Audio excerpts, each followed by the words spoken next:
Well, all of that escalated real quickly. The Mariners just made a trade, but before I say that, good evening, everyone. This is the Rooftop Sports. Along here, my friend Jay Trident podcast.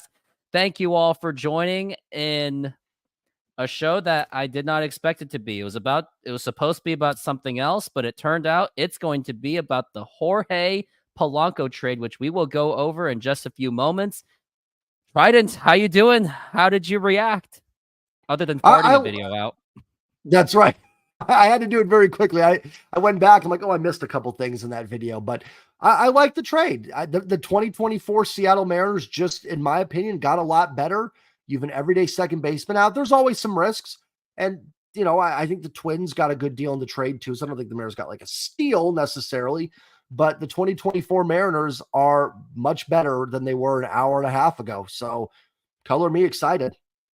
Well, I mean, I have my reserve feelings on that one because I will get into it, which is why what the show is for. And don't mean to be all bragging, but I do have a slight edge on minor league. I mean, I go to minor league baseball games too, and I follow the game. So that's just me. But before we get started, have a very exciting announcement, and let's get into it. So, as of last week, I have just been accepted into the SeatGeek affiliate program. So now I am part of that. I am now a SeatGeek salesman, sponsor, whatever you call it. Trident is also working on that as well. So I expect him to get it. If I got it, he's going to get it. He's got to get it. If he doesn't get it, I'm going to be surprised. But let me explain how this works. And let me say this. So first off, shout out to SeatGeek for sponsoring my YouTube channel. SeatGeek, in case if you haven't heard of it, it is a ticket app that takes the confusion out of buying tickets. They will rate the seats that you're buying from 0 out of 10 score, or good to bad, or green as in good, or red as in bad, or yellow as in okay, if that's a thing. And you will save $20 off of your first purchase if you use the promo code Rooftop Sports. Let me write it down for you. It is Rooftop Sports. That is the promo code. Go ahead and use that for your first purchase on the ticket. So go ahead and get that going. Get those tickets for spring training or Mariners season 2024. Now, before we get into that, I guess we got to address all these things. I know how to say all. That's all for you, buddy. Joe's in the chat. Yeah, he's in the chat. Josh says no roofing company. Yeah, I will still do that. Maybe I'll do that later in the show. Maybe I won't. But yeah, so basically, I have two sponsors. So that makes me feel a lot better. Now I can mix up my commercials a little bit rather than Modern Exterior Solutions. No offense to you, but now let's get into the trade. So how did the trade go down? So Mariners, of course, got Jorge Polanco. And who in the world did the Mariners get, or who did the Mariners give up for that? So they traded away Justin Topa, which I'm actually sad about that. Mariners got rid of Anthony Descalfini, who was off the Robbie Ray trade. I didn't think that he was going to be that much of an impact, honestly. Although the Mariners maybe would have molded him into a solid bullpen somebody, who knows? But if you can get Jorge Polanco out of it, why not? And then who else did they get? Who else they trade? They traded a solid outfield prospect in Gabriel Gonzalez, who was raking kind of good in the Everett League, and now he is. Now let me take a look at Gonzalez. I made sure I got everything prepared. Gonzalez he played in Everett to end his season. He kind of struggled, but overall he had 18 home runs, 84 RBIs, batted 298, 361 on base percentage, had an OPS of above 800. So I think that is quite a bit to give up, but if Mariners still have a couple more of those prospects, I guess they're willing to spare, but I was hoping they got rid of Jonathan Clase in that one, because if you look at Jonathan Clase's numbers, you are thinking Teoscar Hernandez numbers. Just take a look at it. And then the other guy that they gave up was Darren Bowen. It was a 2022 draftee in the 13th round. He didn't really do much, so I think he was expendable in my opinion. So I don't think there's a miss out of that, but Jorge Polanco, reason why I'm still a little bit reserved and nervous is because he does have the injury problems. He's only had about, if I look at it in the numbers right there, he's had about maybe 3 healthy seasons, 2 of them where he was actually pretty healthy.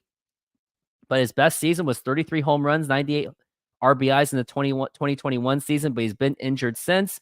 But fortunately, Mariners still have Josh Rojas to platoon with, and I guess now Luis Urias is the third baseman for the Seattle Mariners. So if the Mariners can stay healthy, I think it could be at best a very efficient offense where you're not striking out to the moon. But if they can't stay healthy, then Ryan Bliss, you better get ready for work. Anything else? Now you got anything else to say? Trying on that trade? No, I really like the deal. Like I said, the Mariners now have a switch hitting everyday second baseman. I also think this improves 2 positions because I think you're better at second base. And now I think you're better at third base because now Urias and Rojas can platoon there, which should help both of those players be able to give you a little bit more overall. I'm actually with you on the Topa. Normally, listen, I'm always fine with trading relievers for everyday players. Do you think the bullpen's a little thin? Like, and I know this team's really good at developing bullpen arms, but you've lost Swanson, Topa, Seawald. So there definitely is some stuff on the back end that might have some question marks. I think that is totally fair to bring up. I still would rather have the everyday player, but I'm fine with that. DeScalfani, whatever. I mean, I guess it's a little rotation depth that's gone, but it's hard to be when you never have when the guy never pitches for you, and you trade away 3 weeks later. It's hard to go, no, how could we give that guy? You know what I mean? Because you never actually see him pitch for your team. So whatever on DeScalfani.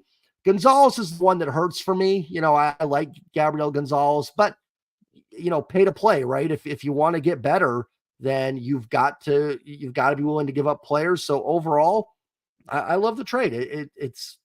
I am totally fine with it. I would have, if I was the GM and someone said, this is a proposal, would you do it? I would have said yes. And you keep the rotation intact. No Wu, no Miller in this deal. No Cole Young, no Colt Emerson, no Luzardo Montez, no Emerson Hancock. So I think you got to feel pretty good about that. Polanco has some questions. Like I said, there's the injury issues. He's not a perfect player by any means, but man, this is probably as good as the Mariners have been at second base since Cano. And like I said, I think it makes 2 positions better, second and third base. Yeah, as long as long as they can stay healthy, it can work out. And the bullpen. Now, I took a look at the bullpen. I did some research. Now, here's what the bullpen looks like as of now for your closer.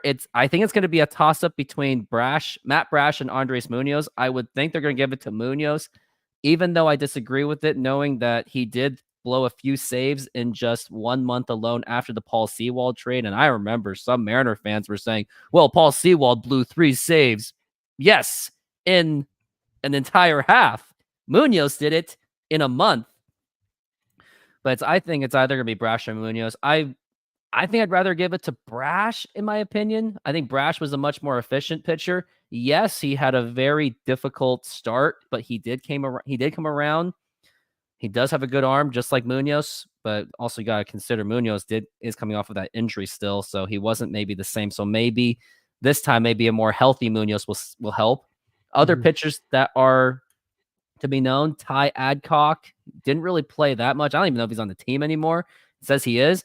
Edward Bazardo, he was part of that trade. He was that blockbuster trade the Mariners made for the bullpen to get rid of Paul Sewell, I guess.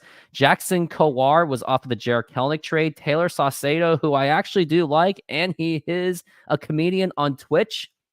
Then you've got Gabe Spire and Trent Thornton. So by looking at that, I am still nervous about that. Like, I remember I was nervous when we got rid of Eric Swanson. Luckily, they made up for it with Justin Topa, but hopefully any of those little signings that the Mariners do, because they do tend to they are able to sign hobos off the street and turn them into somewhat decent, like Paul Sewald and Kendall Graveman. They were like, who are these guys when you first signed them? And then they turned into great closers, and they got flipped for scraps unless Josh Rojas and Dominic Canzone can step up. But hopefully, but I guess as of now, the infield is, I guess, filled up. You got Ty France at first base, Josh Rojas and Polanco platooning at second base, which I guess I do like. JP Crawford at shortstop. Hopefully he can still continue that momentum as that leadoff hitter, which I think he should have been a leadoff hitter from day one, pretty much. Then third base got Luis Urias. If he's healthy, it will work. And luckily the Mariners, they didn't really give up much to get him. So hopefully that offense can get going. Now, if there's any other thoughts I have that trade, I don't really have one. I think we pretty much just covered pretty much almost everything possible. Now it makes me wonder. I'm curious about what the starting lineup is going to be. So maybe we can talk about that really quick. So let's start with catcher. Obviously, we're gonna say Cal Raleigh unless you say otherwise. Yeah, I think that's a pretty fair estimate that the big dumper will be the starting catcher. Yeah, I mean, who like we got Sebi Zavalda, but he's a backup. First base is obviously Ty France, and hopefully, like the Couch GM says, that his workout that he did that was similar to JP Crawford does make an impact. And if it does work for if it does work for Ty France, I think whoever runs that training, he's gonna get a lot of clients for the Mariners in the future. So hopefully, maybe Julio Rodriguez will take over. So maybe we'll get that training so he doesn't look like he's trying to murder a ball. Second base is going to be Rojas and Polanco. Yep. Yeah, it'll just be Polanco because he's a switch hitter. So, oh yeah, and then Rojas could be there for the depth. He'll play third. Yeah, you give him a day off or something, he can play second. But yeah, it'll be Polanco at second for sure. And then shortstop. And they even said Justin Hollander said that's the plan. That's a good plan, I guess. So JP Crawford, that's my lucky guess. I'm pretty sure he's going to play shortstop, unless I'm wrong. So. Dylan Moore, Sam Haggerty, Ryan Bliss, anyone? I don't know. And then third base is going to be Luis Urias. Hopefully he stays healthy. And now let's go into right field. I expect it to be Mitch Haniger and Luke Raley. I expect them to definitely platoon on that one because we definitely need Mitch Haniger's bat if he's healthy. And hopefully that injury he sustained in 2022 going to 2023 does not sustain any longer. Center field, who do you think our center field is going to be? Do you have any ideas? Let me think. I will go with. I was going to try to think of someone so stupid and obscure, but I can't think of it now. I think we'll go with Julio. Oh, Julio! Isn't he the guy that Jared Kelenic? No, but isn't he the guy that doesn't have the most tremendous English according to some ex-Mariners president? I think so. Okay, so it's gonna be Julio, Mr. Mather, and then left field. I expect it to be Dominic Canzone because I don't see Cade Marlowe doing it, but I do somewhat expect him to be somewhat part of the team going in the next year, especially with the fact the Mariners lost Kelenic, and now they got to see if Cade Marlowe could amount to anything. But we should probably expect Dominic Canzone to do anything. And if Rojas and Canzone can work out, then maybe that Paul Sewald was worth it, as long as either Munoz or Brash are good closers, which I do expect them to be the closers going forward. So I think, and I will add, I was just say I will add. No, go ahead. Sorry. No, I was just gonna say I do think there's a decent amount of platoons you'll see. I think Urias and Rojas will platoon at third. I think initially Haniger and Canzone may platoon a little bit just with some of the health questions for Mitch Haniger, and just not quite sure if Canzone can handle left-handed pitching on a daily basis. I think Luke Raley might even platoon a little bit. I think that's where you'll see Dylan Moore get some at-bats in there, kind of roving around a little bit. And then, DH Mitch Garver. Oh, yeah, Mitch Garver. Yep. I expect him to be the DH because it's clear that he's probably not going to be a catcher, which I wouldn't want him to because he's got the injury problems. But overall with this lineup, I think Mariners, based on who they got, they are taking a massive risk. And it's funny. It's kind of ironic. They're taking a risk by going cheap when usually you would take the risk if you're spending money. But either way, they took a risk They took a risk whether they went cheap or expensive. So hopefully Yeah. everyone stays healthy, because if it doesn't work out, well, at least John Stant will say, well, at least we spent efficiently. Well, it doesn't Well, matter and because that's they don't win baseball yeah, games. and that's definitely going to be the risk for the 2024 Mariners is going to be health. Mitch Garver's had some injury questions. So is Polanco. I love Mitch Haniger. I will say this, like if Mitch Haniger wasn't a former Mariner, would we be super excited about Mitch Haniger No, coming of over? I course don't not. know. So I listen, like sometimes you gotta listen, you gotta love the game, just gotta love the guy sometimes. But there's questions with Mitch Haniger's injury. So, you know, there is a lot of question marks still. I'm not gonna sit here and say, like, oh, this team's a lock. But if they can, limit these guys a little bit, we're like, that's why I think Haniger will start in a platoon situation. Garver will strictly be DH. Hopefully you can keep these guys healthy enough. Even Polanco can get days off, and Dylan Moore can play second. Like you said, Rojas can go there, and Urias can play just at third. So hopefully they can do enough to keep these guys healthy. If they can do that, I do think this has a chance to be a very good baseball team. Yeah, hopefully. Especially, it would be nice to see Mitch Haniger do his 2021 things, or at least maybe even half of it. But the other thing I I would am even going to take be 2022. yeah, for sure. But the other thing I'm very concerned about is the absence of Eugenio Suarez. Like, he was the one guy who I thought was worth 200 strikeouts. Like, Teoscar Hernandez, I didn't think he was worth 200 strikeouts, because not only did that man strike out 200 times, he was also atrocious on defense. And there was a couple times where I actually caught him bobbling a ball, or the ball just went right through him. It was hilariously bad. But yeah, reason why I'm gonna miss Eugenio Suarez is because of that leadership. Because if you remember that Angels game where he completely outbursted in front of the fans, and then Eugenio Suarez definitely kept him cool. And then now that Julio Rodriguez doesn't have Suarez anymore as a leader, as someone to look up to in the leadership, and the fact that they can both speak to each other and communicate with each other efficiently, they both are Spanish speakers.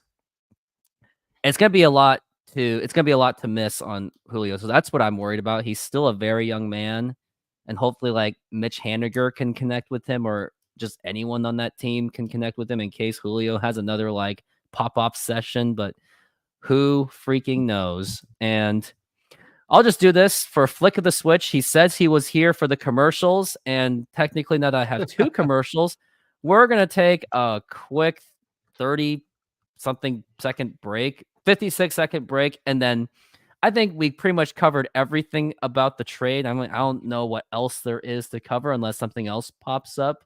I mean, with the exception of the prospects that the Mariners gave up, we talked about the bullpen. But I guess the one last thing I'll talk about before going to break is the outfield prospect does get a little bit thinner, because now that you gave up Gabriel Gonzalez, who is one of the better prospects in the outfield, I actually looked up and took the time to look up the prospects for the outfield. They don't have 2024 yet, but the list I looked up, it's pretty much on par. So after getting rid of Gabriel Gonzalez, your best outfield prospect is Jonathan Clase. And when I looked up Jonathan Clase, his numbers reminded me very much of Teoscar Hernandez. He's got the power, he's got the long ball, but the man struck out 82 times in just 129 games. So that's where I'm a little bit nervous. His on base percentage could be better. Well, it's in the 353, but if you put that in the minors, meh. Like in 129 games, let me look at this. 129 games, he struck out 165 times. That is absolute Teoscar numbers right there. Johnny Farmelo, I don't see any of his numbers. I don't even think he even played last year. And after that, you Couch got had him on. Lazaro Montez. What was that? I said he was on with Couch last week, I think, for a podcast. Oh, he was. Yeah, I better go check that out. And the other good prospect is going to be Lazaro Montez, but unfortunately, he'll be starting most likely in Everett, so I don't see him contributing to the Mariners anytime soon. And aside from that, that's it. So the outfield prospects a little bit thin compared to what they have in the infield. Infield prospects are loaded. You got Cole Young, Felny and Celestine, Ryan Bliss. So infield is not really a problem. And Colt Emerson. And then there was some other guy. I forgot his name already. What was it? Ty Pete. Did you say Bliss? So Type it. And Bliss. Did you say Bliss? I think you did. I did You say Bliss. Never So mind. infield's pretty stacked in terms of the depth, but outfield, I'm absolutely worried about. And I remember just a few years ago, couple years ago, I was saying, man, we have so many outfielders. We have Jared Kelnick. We got Julio Rodriguez on the way. We have so much. Why did we get Jesse Winker and all those guys? And we have also Jake Fraley. Or wait, no, Jake Fraley was the year before. But now outfield prospects is a little bit thin. I know we're not supposed to talk about outfield prospects. We're talking about no, you're good. That's kind of why baseball is like this, because you can think you're absolutely stacked somewhere, and then 2 years later it ends up being a like, oh my gosh, we're thin here. It's amazing how that happens with baseball. You go back and forth with these things, and you think same way. I'm like, oh, I don't care. Who cares about these outfield prospects? We got Kelenic, Julio, and Mitch Haniger at the time, in outfield. We're set for years. And now it's like, oh man, we need some more outfield prospects. But at the end of the day, with the farm system, I said in my video, you have a good farm system for 2 reasons. Well, that's 4, I guess, if I hold up with both fingers, but 2 reasons. One, to have good prospects that can come up and play ball. The other reason is to make trades. You load up the farm system so you can go get proven guys like Castillo, Polanco, or whoever it may be. And sometimes it works out, sometimes it doesn't. I would love to have kept Gabriel Gonzalez, but it just is what it is, right? At the end of the day, they kept rotation intact, and most of the top prospects, Gonzalez, I think, was about a fringe top 100 prospect in baseball. You've still got all the big names for the most part down there. So, hard not. Ford, Cole Young. Yeah, I forgot to mention Harry Ford in my video too, and Celestine. So, there's a lot of names I forgot to even mention in my video that are still down there. So, at the end of the day, honestly, the biggest hit for 2024 might be Topa in that deal. To be 100%. Topa is the instant immediate hit, because it really does feel like trading away Eric Swanson to get Teoscar Hernandez. And I remember when that trade happened, I was like, oh yeah, we got a bat. But wait, we gave up Eric Swanson. We better fill that void quick, which they kind of did with Topa. But I mean, having Topa and Swanson would have been nice. But now what are they going to do with that bullpen? Like, I don't know. Are they going to get Prelander Baroa to get called up? I don't know, because the man is he's kind of raw meat. And we did see him last year. Just those few batters that he faced, we're like, nah, he's not. It's just not there yet. So maybe if he has a good spring training or so, maybe Prelander Baroa could step up, or anyone in the farm system could step up. 100%. And now that we're pretty much cleared on that trade, Luis Urias, I almost said that. It was the Jorge Polanco. I will do this just for flick of the switch. Here you go. Modern Exterior Solutions is a fully licensed and insured full-service exterior renovations company serving Seattle and East Side communities. We know that a home is one of your most important possessions. That's why we're committed to providing high-quality, affordable home renovations for each customer's individual budget. We're diverse enough to meet the challenges of any project you put in front of us. Our workmanship minimizes the use of third-party services, and our team works together to meet all your deadlines. Anytime there's a challenge, we work with you to find a solution. We're proud to work with distributors of quality brand products with durable, ample protection from the elements for a variety of applications, including James Hardie siding and trim. Talk with us today about your project's needs, and we can help you solve all the challenges along the way.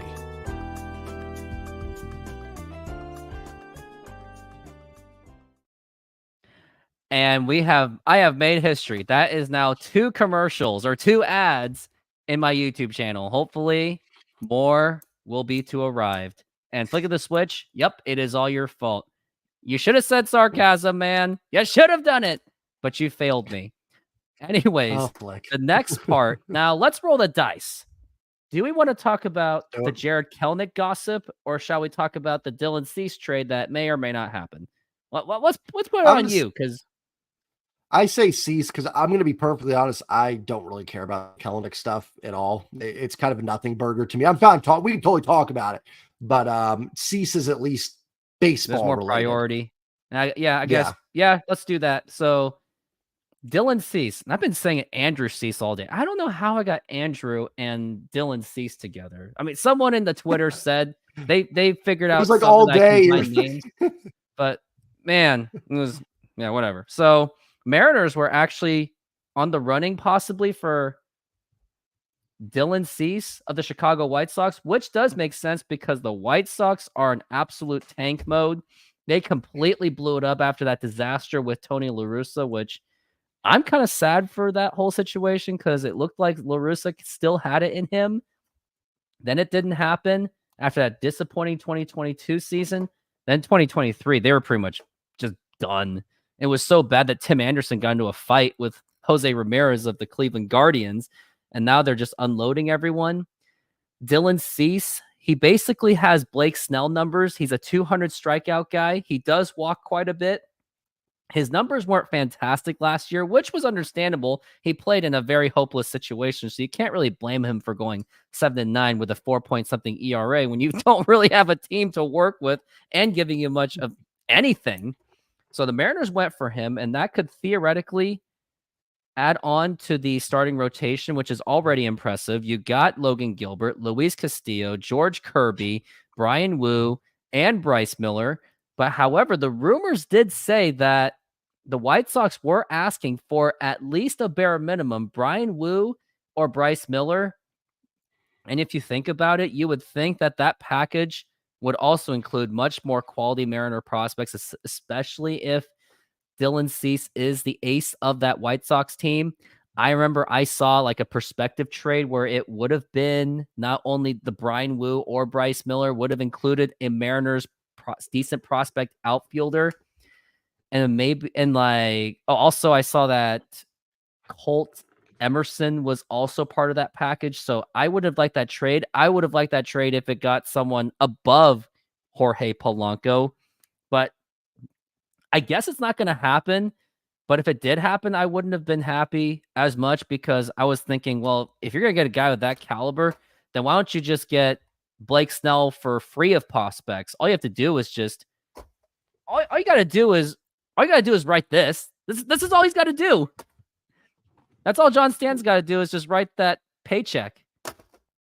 Like, yeah, like Reflect the Sun says, why would you give up anyone when you could sign Blake Snell? Like, it makes sense. Now, while Trident's setting up something, are they chasing Blake Snell? No, but we know who's doing the chasing. Blake Snell is chasing the Mariners, and the Mariners are like, no, you're too expensive. We don't have this.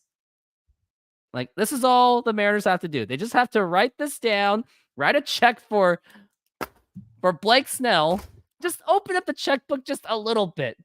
We're not asking you to like go all Ohtani about it. But wait, you could at least do the Ohtani contract for $2 million a year and then just defer the rest. I mean, for someone that wants to be in Seattle, I think that could be negotiable. But aside from that, try and give me your thoughts on that perspective trade that may or may not happen still. Yeah. Listen, I'm always willing to, I don't care if it's hitting, pitching. If you can get better, get better. So I don't have a problem necessarily with like them looking into Dylan Cease. He's not a bad player. He's been a little up and down, has some walk issues. But I just, no, I wouldn't even, that trade proposal I saw was definitely a no. I don't even think I would trade Wu or Miller for Dylan Cease.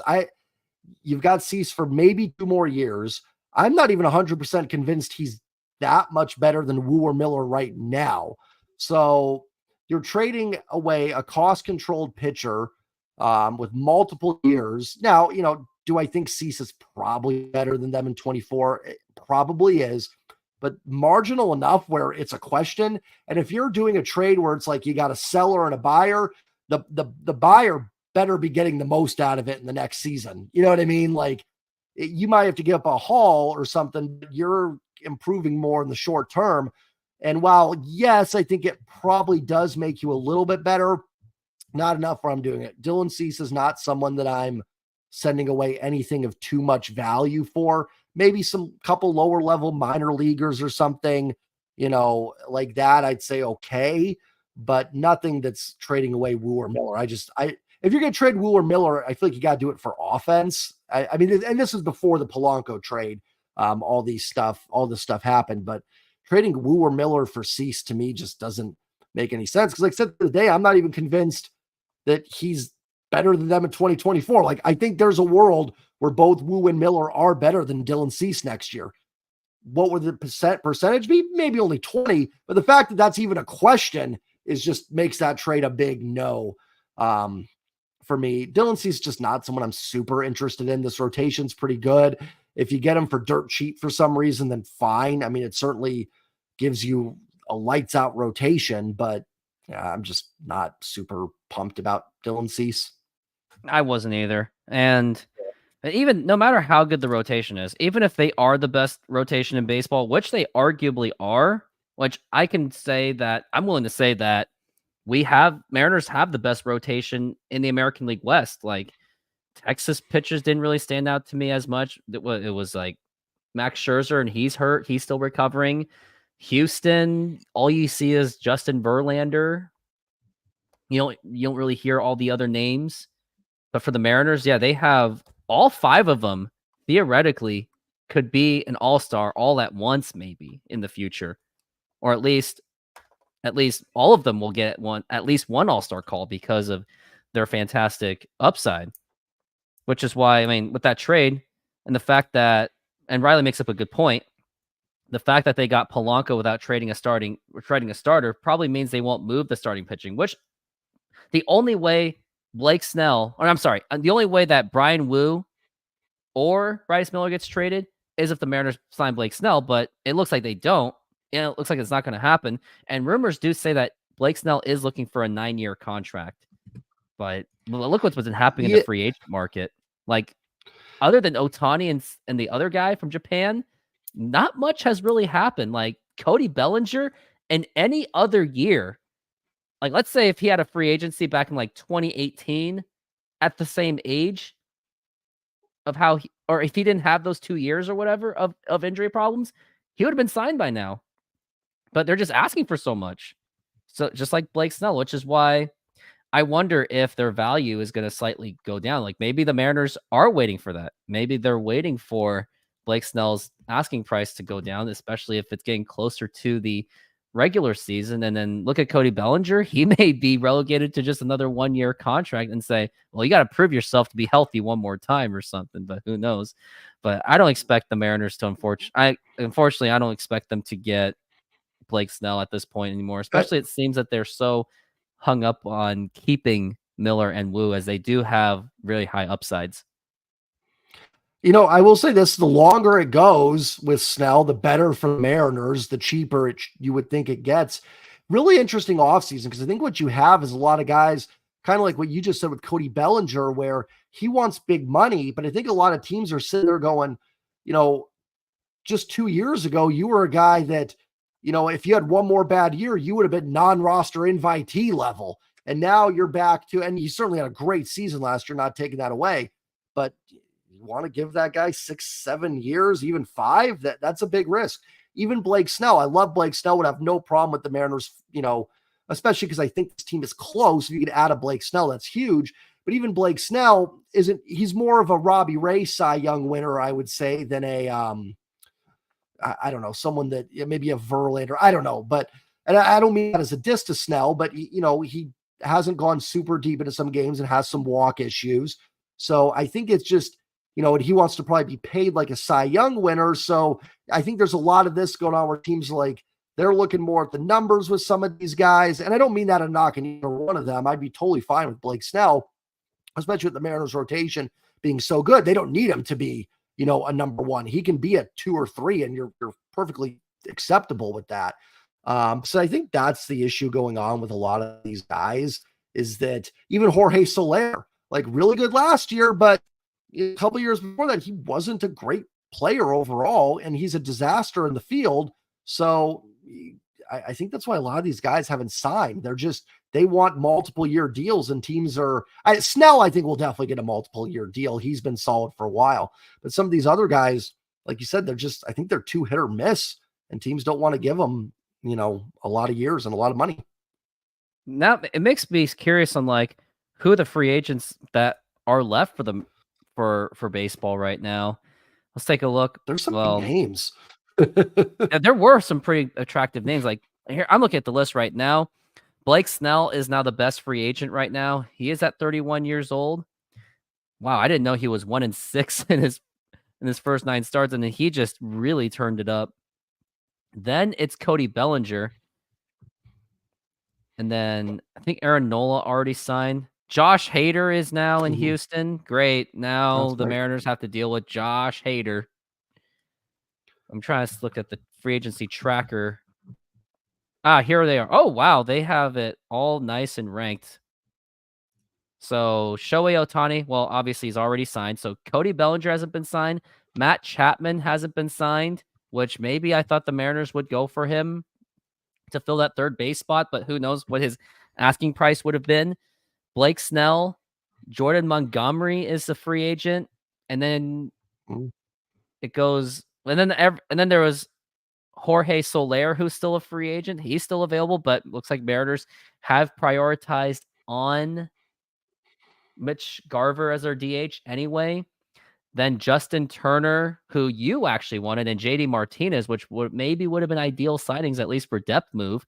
Tim Anderson's still on the market. Clayton Kershaw is still unsigned. He just sits there for the Dodgers to sign him. Yeah, he does. They're going to give him a 1-year poo-poo. Yeah. Hector Neris, the villain of Julio Rodriguez for his controversy. Gary Sanchez is still on the market. Tommy Pham. Neris signed with the Cubs, I think. I think Neris just signed like yesterday or something. I think with the Cubs. Am I wrong on that, chat? Yeah, I think it was the Cubs. Yep, he's a Cubby. Yep.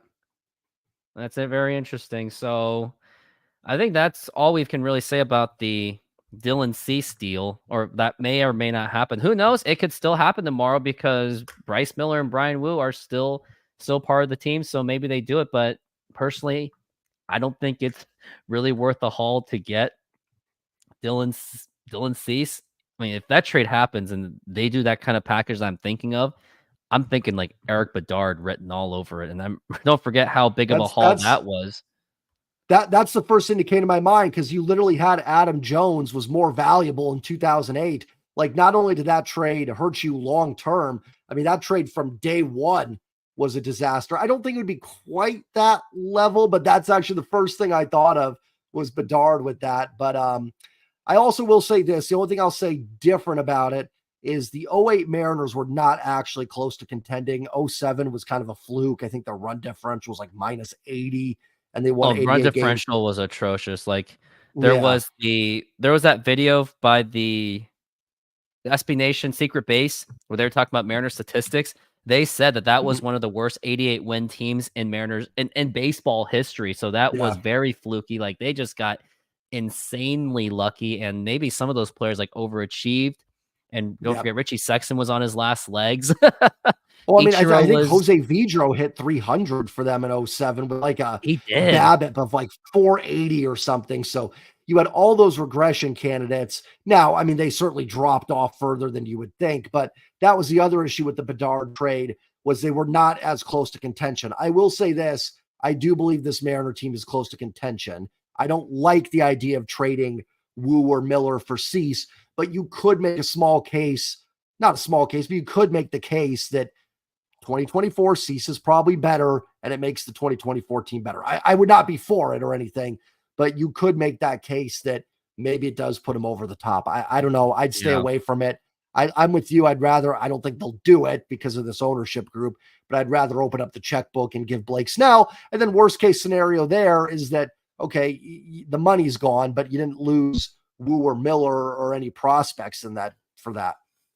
Yeah, but at this point, knowing how much the Mariners, knowing how much the GMs, Hollander and Dipoto, really went around the whole cheapness thing. Like, the best trade I will say the Mariners made this season, it was that Luke Raley trade. That was easily the best trade as of now. Like, unless Jose Caballero becomes like an all-star, which if he does, great, but I just don't see it. because he looked like utility at best, unless he really rakes it because maybe Tampa Bay's coaching has something that the Mariners doesn't have. But until then, that Luke Raley trade was the best trade. And going back to the Mitch Haniger trade, that trade, I'm not going to hate it because Robbie Ray, with knowing how much the Mariners may want to contend for the World Series, I don't think that they were going to wait until July or even late July or maybe even never. Like, so why pay someone that isn't even playing as of now and to rely on waiting? Like, I didn't think it was, I can understand why they didn't do it because they just were not patient at all. And it's understandable because the guy had a pretty serious injury in 2023. And I guess I think that's those are the two big deals that the Mariners have made, and getting Mitch Garver on Christmas Eve, which my phone blew up when I was at church during that. I was like, great.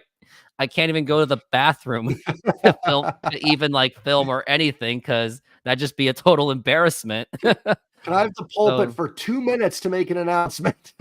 yeah, I gotta go out.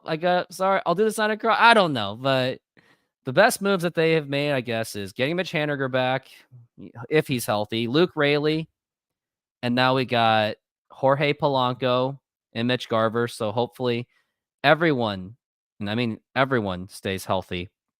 Now we're getting to this last part. I know this is the part that you really don't care about it that much, but Jared Kelenic, he has been somewhat controversial over the past month or two, ever since that trade where it all started, where he didn't even thank the Mariners on this Instagram post. He's like, yeah, I thank everyone. I think the fans are cool. The players I played with were cool, but Mariners were not even in that post. So he definitely didn't have anything good to say about them.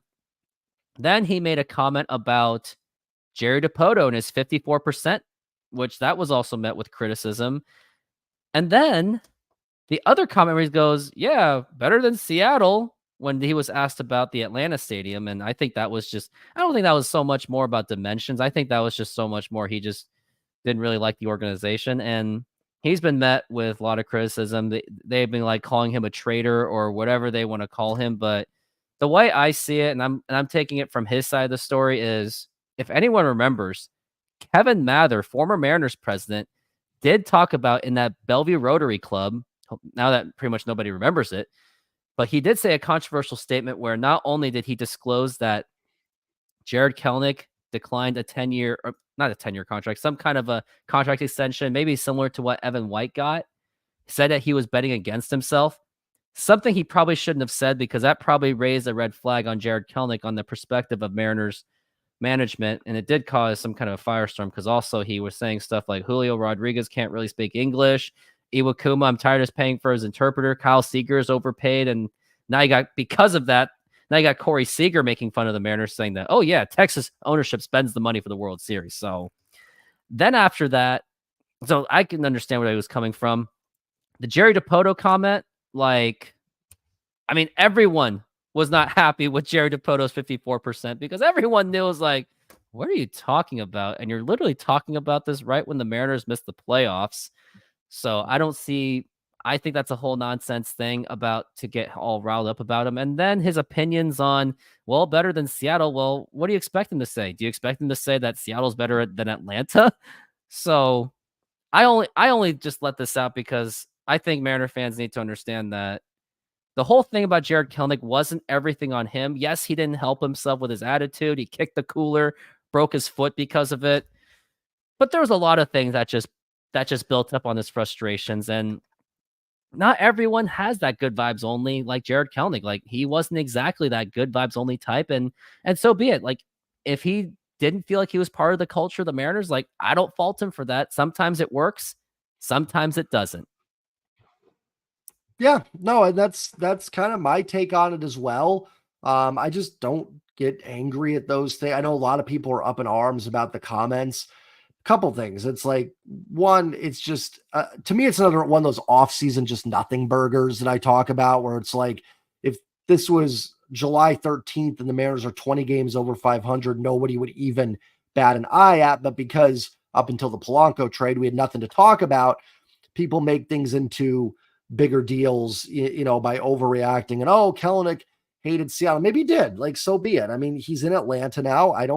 I'm not wishing him any ill will. If he has a great season, good for him. If he doesn't, so be it. He's not a Mariner, so it's just not someone I'm going to have a lot of focus and attention on, to be honest, this year. I was never the biggest. Well, I was a huge Kelenic fan, when they got him in the trade, but I think I know Rooftop's a big Kelenic guy. They gave him, I thought he had 3 years. It didn't really work out.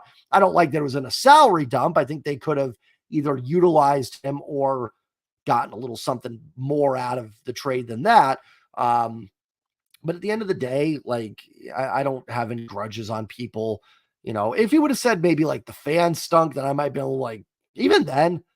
Even then, it's like, I mean, let's think about like, Philly fans. Philly fans deal with it all the time where nobody likes them very much. And the other thing that I also didn't help, and I don't like to make excuses for players, but Scott Service putting him as a leadoff hitter in 2021 did not really help at all. And even if you looked at his numbers in minor leagues, it clearly backed it up that he was not a leadoff hitter. Yes, he did it in the minor leagues, but being a leadoff hitter in the minor leagues is a lot different than being a leadoff hitter in Major League Baseball.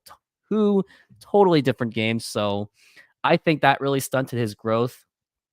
Putting him as a leadoff, I think, was a big mistake. And sure, it worked for Julio for like one season, but Julio is a guy that's supposed to drive in runs. And I think for the offense of this team, I think putting in Julio Rodriguez would just be absolutely suicide to put him as a leadoff hitter, as Mariners need to drive in runs since Mariners offense is not the same.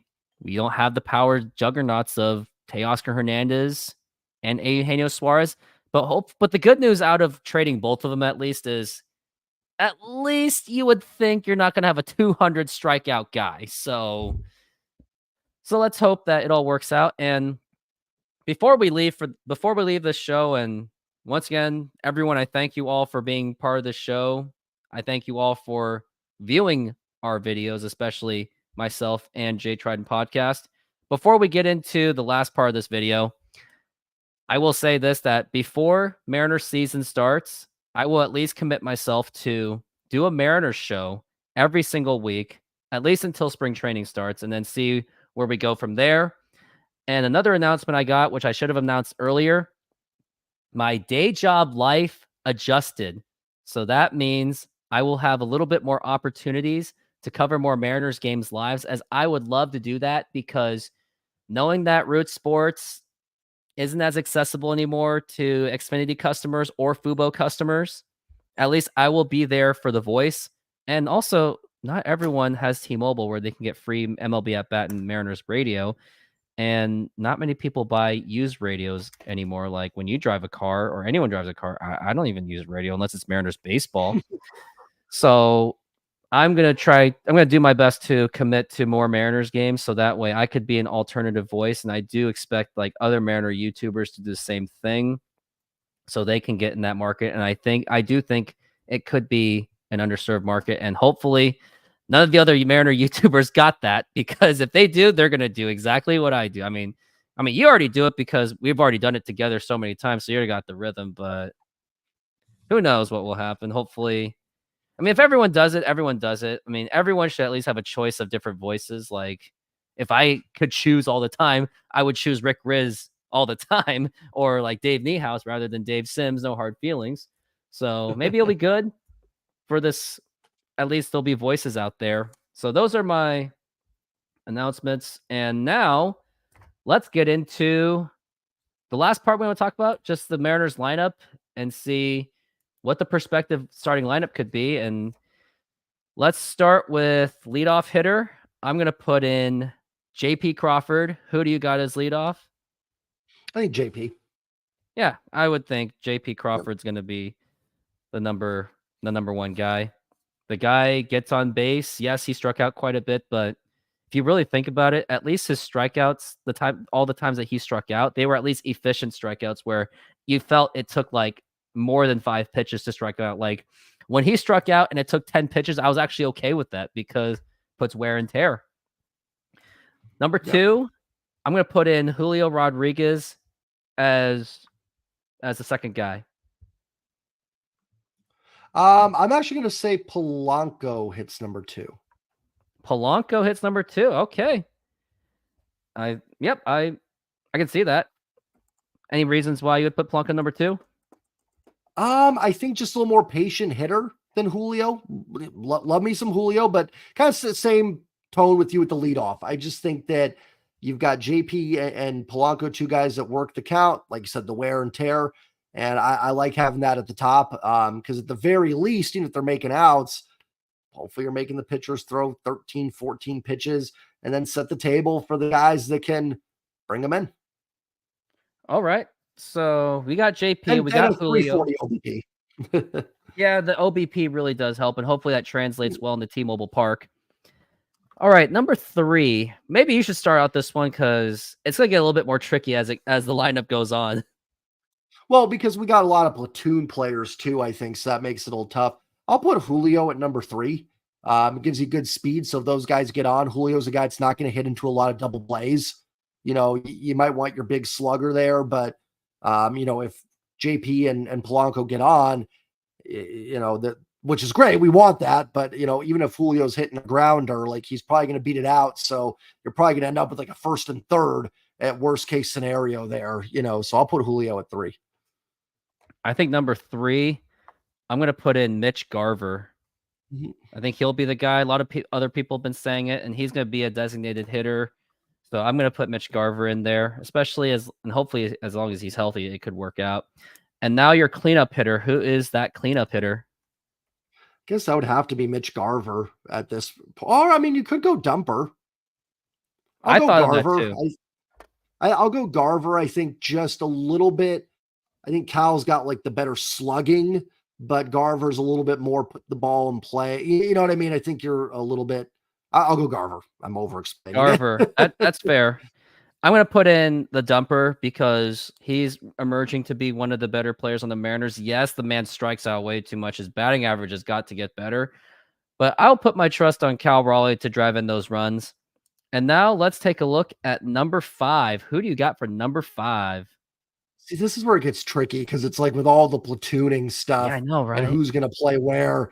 I'll go Cal, I guess, at 5. I'll go Cal. You got Cal at 5. Yeah. Number 5, I'm gonna go with Luke Raley. Did you go with Julio yet? Or you had Julio at 2, right? Julio's at 2. I'm gonna put. That's right. I'm gonna say Luke Raley / Mitch Haniger because I expect them to play. I expect them to be more platoon. So I'm gonna put the Luke and Mitch Garver in there. So your number 5 is Cal, and now number 6. The Raley, Haniger. See, this is like I said where it gets tricky because I don't know if they'll platoon or can zone, but I'll go with them. I'll go with kind of Raley, Haniger as well at 6.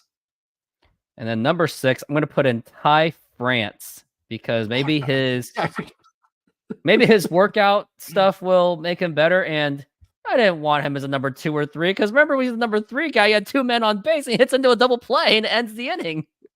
and that was kind of where I was going with Julio at 3 versus someone like that just is a racing base runners like nobody's business. So first base. And now number 7, who I think number 7's going to be. Oh, I'm so late on this. I'm going to put in Polanco only because we don't know how good he will be quite yet. So I expect Polanco to be more close to the bottom, at least at the start of the season, because injury problems he have shown.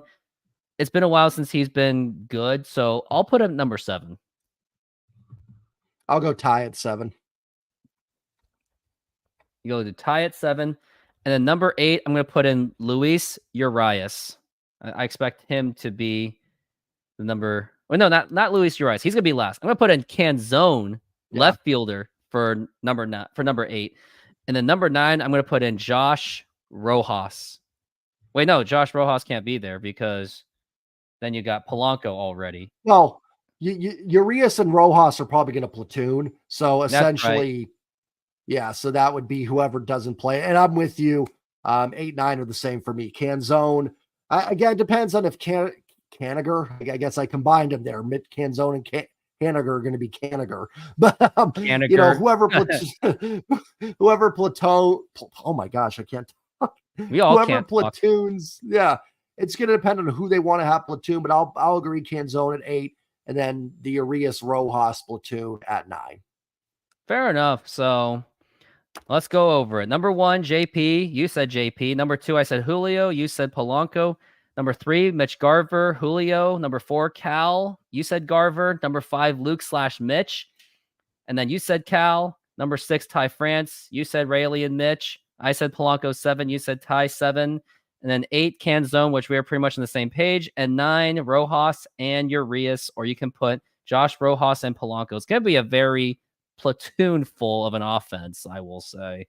Like, this is the most platooning team I have ever seen. And honestly, I think Scott Service loves this. Now he can play matchups. At least he won't have to be like, oh, do I choose between Dylan Moore or this guy? So at least there is a little bit more depth. And on top of that, you still got utility players in Dylan Moore and Sam Haggerty to be your pinch runners, which they really should be more played for that role, or like bench players, but that's about it. But aside from that, I think that is everything that we have covered. We have covered the recent trade the Mariners did for Polanco. We've covered the Dylan Cease trade that may or may not happen, which I don't think that will happen. And then we went over the Kelnick controversy that I'm putting it to rest. I was going to make a video on it. I still thinking about it to basically like a long form version of it, say that, yeah, you fans are just overreacting so much. And then we went over Mariners lineups. So that is it. Any final thoughts you have for everything that happened for the Mariners? No, love the Polanco trade. I think it's a good deal and ready for baseball. Yes, because we just got to get through the Super Bowl where it's going to be Taylor Swift against the 49ers. And before we end that, if you're a Seahawks fan that doesn't like Taylor Swift at all, like me, who do you cheer for? Do you cheer for the Chiefs because you don't like the Niners, or do you cheer for the Niners because you have personally don't like Taylor Swift? So it's like you're picking your poison, but unpopular opinion, and no one's going to like it. I'm choosing the 49ers because I know it's a rivalry, but at the same time, I do think that the NFL completely scripted it for the Chiefs.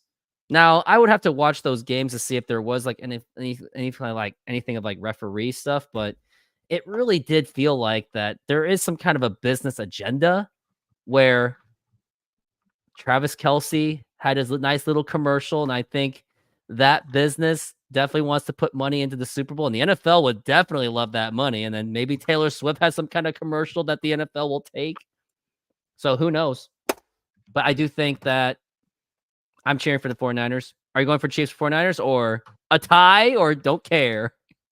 Honestly, like I don't care. I mean, I guess the Chiefs, I can't root for the Niners, but I might not even be watching, to be perfectly honest. I mean, I don't probably think watch the Super I'm Bowl. still going to be It's on the my day Super job Bowl, but- schedule for that Super Bowl, so I don't think I'm going to be able to make it anyway. But hey, it'd be a nice opportunity, but it will be saturated that day. Everyone's going to be doing lives that day.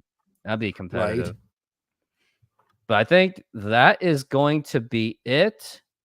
And once again, thank you very much for being part of the show. And just under a month, we'll be getting into spring training baseball. And just under a couple months, we'll be getting into Mariners baseball, which that day cannot come any faster. Like, the clock is just going so slow, and I'm so excited for it. Like, even if the Mariners were going to be a 100-loss team, I would still be just as jacked up, just so I can have a camera in my face and just talk about them. But that'll be 100%. it. Everyone, thank you very much, and have a good night, and go Mariners.